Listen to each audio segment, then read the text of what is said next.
तक शिक्षा मित्रों के जो चुनाव आयोग का आदेश हुआ था उसके विपरीत जाकर के अधिकारियों ने हमसे सहयोग लेने का प्रयास किया, चाहे वॉलंटियर के रूप में, चाहे सामग्री वितरण के सहयोगी के रूप में।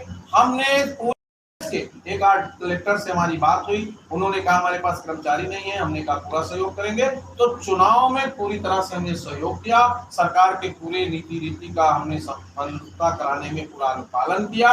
और अब मैं सरकार से चाहता हूं कि आपकी सरकार बन गई है, हमारी समस्या का समाधान भी होगा जी। चूंकि आपका साफ तौर पे कहना है कि आपने सरकार का पूर्ण रूप से साथ दिया, तो अब शिक्षा मित्रों की जो समस्याएं हैं, काफी वक्त बीत चुका है, तो उसका भी समाधान होना चाहिए। और कहना भी कहीं ना कहीं बिल्कुल सही है, क्योंकि 8-10 साल बहुत बड़ी बात होती है, जीविका चलाना बहुत बड़ी बात होती है। लेकिन शिव कुमार जी, एक सवाल मेरा यहाँ पे ये है कि जो शिक्षा मित्र, जो अभी आपने ट्रांसफर की बात बोली और ये चीजें बोली, आखिर महिलाओं को कितनी परेशानी होती है? इलेक्शन में भी आप लोग को परेशानी हुई, क्योंकि आप लोगों ने सरकार का साथ दिया, लेकिन जो महिलाएं हैं, क्योंकि महिलाओं को तो देखा जाए तो काफी सारी दिक्कतें होती हैं, तो क्या कुछ कहना है आपका उस बारे में? देखिए, महिलाओं के संबंध में भी पूरी ताकत से हम लोग प्रक्रिया को आगे बढ़ाऊंगा, इसी में हमारा पूरी ताकत से।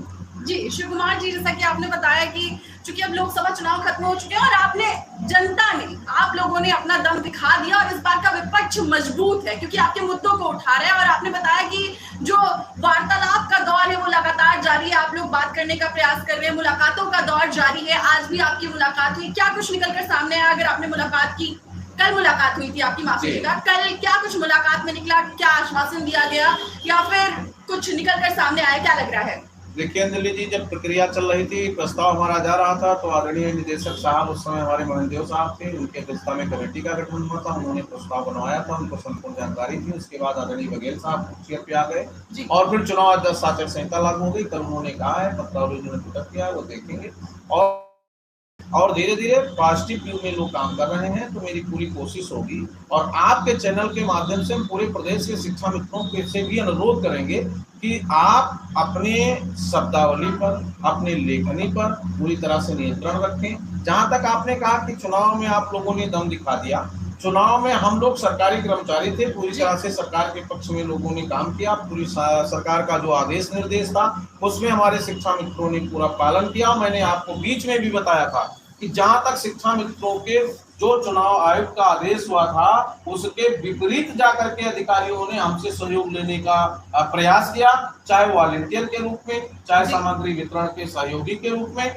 हमने एक आध कलेक्टर से हमारी बात हुई, उन्होंने कहा हमारे पास कर्मचारी नहीं है, हमने कहा पूरा सहयोग करेंगे। तो चुनाव में पूरी तरह से हमने सहयोग किया, सरकार के पूरे नीति रीति का हमने सफलता कराने में पूरा अनुपालन किया। और अब मैं सरकार से चाहता हूं कि आपकी सरकार बन गई है, हमारी समस्या का समाधान भी होगा जी। चूंकि आपका साफ तौर पे कहना है कि आपने सरकार का पूर्ण रूप से साथ दिया, तो अब शिक्षा मित्रों की जो समस्याएं हैं, काफी वक्त बीत चुका है, तो उसका भी समाधान। नमस्कार, आप सभी जितने भी शिक्षा मित्र साथी हैं, आप सभी के मानदेय वृद्धि को लेकर, नियमितीकरण को लेकर, आप सभी की जो बैठक हुई थी उसको लेकर आप सभी के प्रदेश अध्यक्ष शिव कुमार शुक्ला जी का एक बड़ा बयान आप सभी के लिए आ रहा है, जो काफी ज्यादा महत्वपूर्ण है। इसलिए वीडियो को पूरा जरूर देखें और अगर वीडियो अच्छी लगे तो वीडियो को लाइक कर चैनल को सब्सक्राइब कर लें।